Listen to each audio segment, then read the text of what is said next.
Boa tarde, quinto ano! Estamos de volta e hoje teríamos aula de português, gramática e tabuada. Mas eu dei uma enxugada e nós vamos utilizar apenas os livros de gramática e de tabuada, tá certo? O assunto hoje tá super simples e super fácil. Para vocês, crianças que adoram perguntar pra gente o porquê de tudo, agora nós vamos aprender a usar os porquês corretamente. Porquê junto ou separado, com acento ou sem acento. Vamos prestar atenção nas dicas para aprender a usar corretamente. Sempre que eu estiver fazendo uma pergunta, o meu porquê vai ser separado. Por que a gente não pode ir ao shopping? Por que você não fez a sua atividade? Por que você não foi à escola ontem? São perguntas. E para isso eu preciso escrever o meu porquê separado.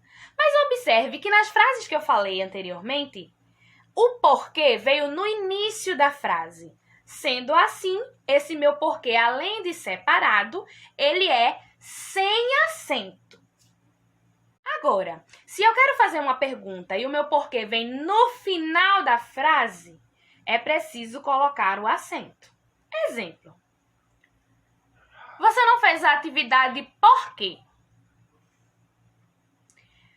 Reparem que esse meu porquê veio no final da frase. Então, mais uma vez, prestem atenção. Toda vez que o porquê vier no final de uma pergunta, ele vem separado e com acento. Recapitulando, toda vez que eu estiver fazendo um questionamento, ou seja, uma pergunta, eu uso o porquê separado. Mas, se a minha pergunta, o porquê vem no início, eu não preciso do acento. Mas se o porquê vem no final ou no meio, eu vou precisar do acento. O terceiro porquê que vamos estudar é o porquê junto, sem acento. O porquê junto, sem acento, ele é utilizado para dar respostas a perguntas.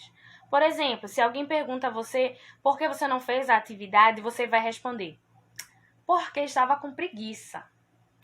Esse porquê de resposta, ele é junto e sem acento.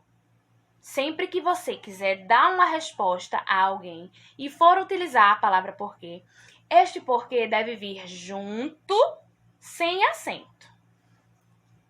Porém, toda vez que a palavra porquê ela for sinônimo de motivo, razão e vier acompanhado de um artigo ou pronome, ele tem que ser junto com acento.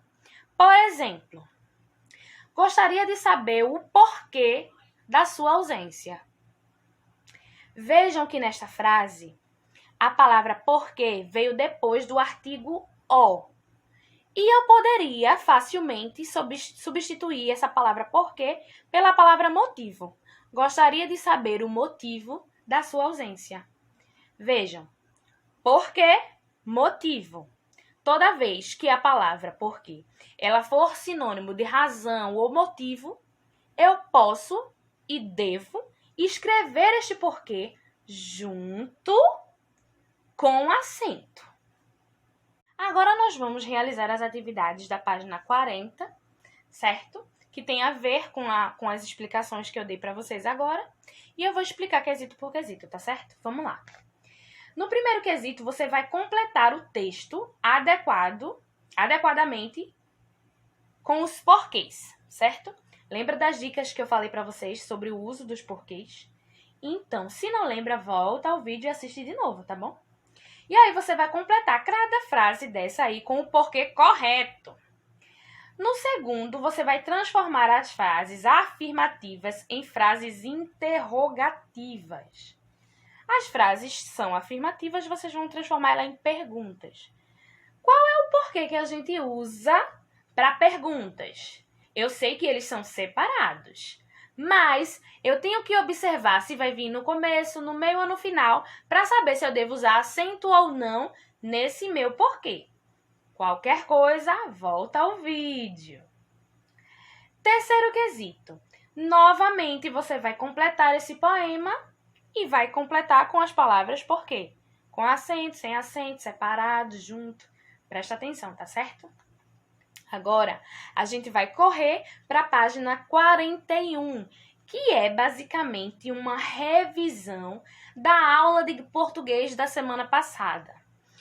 Lembra que no último vídeo de português eu falei sobre substantivos, aliás, sobre sinônimos, antônimos, parônimos e homônimos? Lembra? Se não lembra, vou deixar o vídeo aqui para vocês consultarem, tá certo? E aí vocês vão responder a página 41 e 42 do livro de gramática. Vocês já sabem desses assuntos. Só uma revisãozinha.